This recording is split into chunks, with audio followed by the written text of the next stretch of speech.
Mama akwaba wo frame adwoa searching mesrel na wa subscribe to my channel. Me a notification bell no so for more news. Channel we fi kwase na me se me post. Kokoro he Nebukadnezar ko tofom. Okoye nipa na omude mu free nkran ko tamale no. Omo ane tena kai no mu di akire na omo ko tiri betiri. Obi empia bonte me di omachi. Ana amanfo jeje omo da ekwa ho no omo da asoro. Ana omo video omo no omo hwe o. Me because homes ye tun be kan kwasasem sebio Islemuni de yamani medi no mo do moduma mu dia vice president. Official nto omo tirim. Etra me ka cho se ye nu mu nsema ye ka no. Ye jawo mo saa se o ye nya no saa affect papa. Affect big time. Saa sem na hope si kan no. E ka ho be tamale. Omko obi ansore ni umachi. Because majority of them were Muslims. To ko kasa asem ni si omgrofo a. Wow. Enne wakọ ho se ukọ e campaign. Wakọ se ukọ e campaign. Wan na ensore medi wachi. E obere omu ne tari na ompana se no ho. Ntiadia mo ye no. Mo kere Japan supporters tikelengele. Ewi a che no investigator. Eto mo be na aluplay I investigator. Edro no pa. Breaking news and cry and saka. Edro nyumra Mate. Edro nyumra breaking news and cry and saka from Jubilee House to tea party no. Go party no fi. Omu wi a no makwatra on platform no so no ma sere. Ya tujegum ye se party no.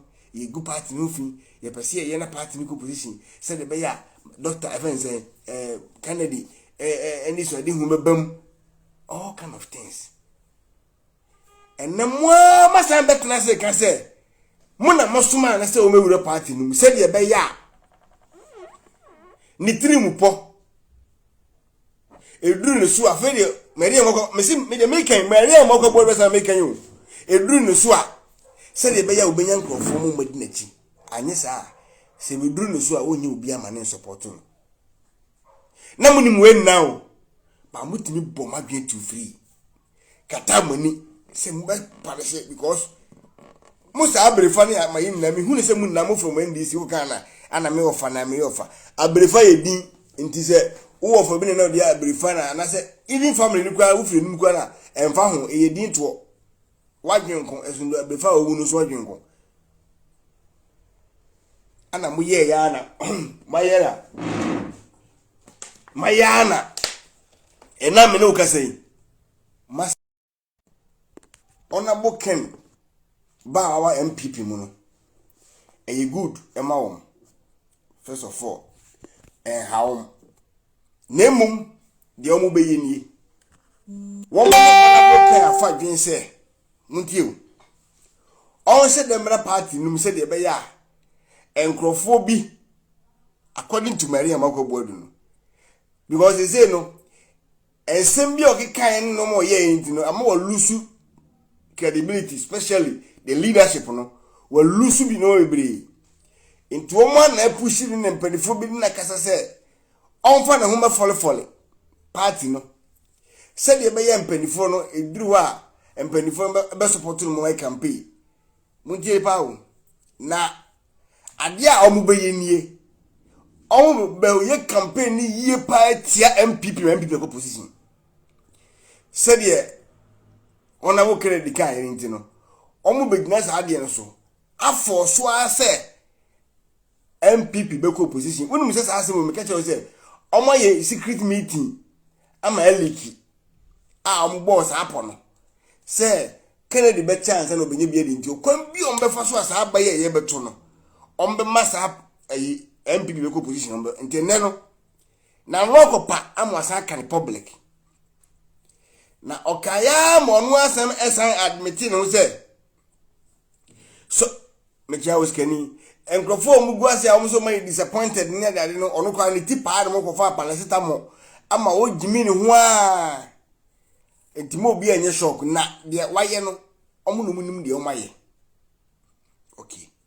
MPP mpanifo so nim de yen so je ade no yen de aye sabi wo mo so obi abie nani yesi aboa bi nya no nka wo a on fie ne sin kire wo ana kwasia so a yentia so mpenu enti wadi kan ye bi no a ye hu no ofisi e beja ye hu ama no biom nti wo no afie ne ni no ba ana what different agenda na ba we have some more different agenda waiting him.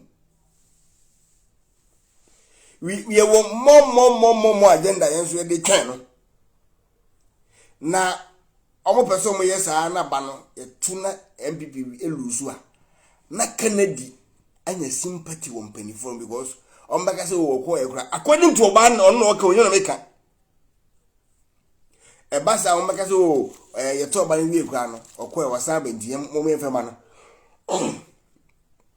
na wetimenya tumi no abelidi MPP party no meanwhile mo platform so say MPP e akromfo free education e useless mo si say party na mo pese obelidi no oba no belidi a party na dane a police for ayesem yakọ prison aba ama si say adwena sesa krono nimbe mu ana asem sebe na sa asem na o kan say mo twen say party ne be position na Kennedy aba na ode ho ba yesa de be ya obenya nkrofo no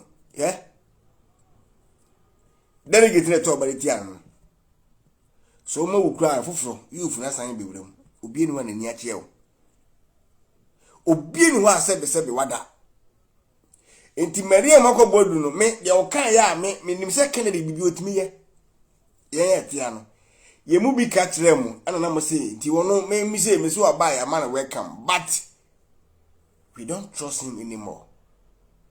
Me am tie me nyini ni da me nyini ni wa yesa boatia no opa kwachi wo be yen no ofie se den da ko ni bufu a obe kawo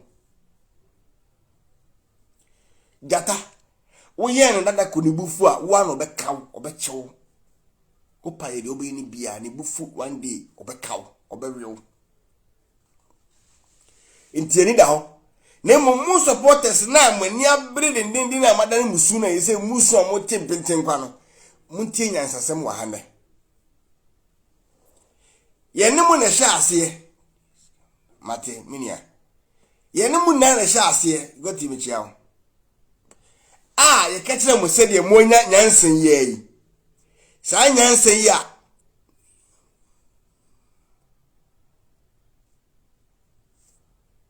okay mate sa nyansen ya mo nyen mo si afere mafasa adwene se Kennedy me support party no na wanya sa sympathy no omoduma aye no ye to aba November 4 wie ya ye betena ha no ya medi Kennedy atemu ye na me betena ha bo na baso se minkasa mfa ne ho bi mu da wa mo anwo hwe machim na mbehu e be ka se minkana se mbim because that day na me wa transport stadium me ne Kennedy Japan me and you nie me jina ho bi na o make his statement no ma eto makoma so itimi ka se me minkasa ama ma ntia ne bi mu da na mo supporters no mo create or how they am papa no ye ka kire mo se mo na mo create problem etebe ya se mo se mo de mo support MPP ni bi na mo nwe campaign mo step aside ma mo nkasa mo bia nka hwe na mo nyimani na mo ntana na nka mo nhwe de e koso mo se mo ntia se ana mo firi ase and I am telling you on record. About 3 months ago, NDC MPs echo retreat home, specifically Volta Serene Hotel in Ho. And now, almost 2 Southwest Samusadan says, yes, it is on now radio. So, see, so now they Saturday dinner. But remember, you sound for the natural MPs now. Master, long and short. On authority, MPs make catch the matter. Yen your ground. Oh, catch and say we win 180 something seats in parliament. Master, that ben I would sorry. Say MDC we win 185 seats in this election. Me mboni pa kolidi. Kogu so washisha juma no. And Sakwa we no. Omani bo amano money isa omo ben Mahama. And na omo bon pa no yes because Mahama himself enjoys this kind of false. In fact, this morning my morning devotion and may Adia Bompire is in the book of Acts. Let me say Acts 13, 1-25. Barnabas ne Paul Omoko evangelism. And Omoko share false prophet me. The friend Elimas, false prophet. I only there was in bonnie and I said come bonnie no share. That's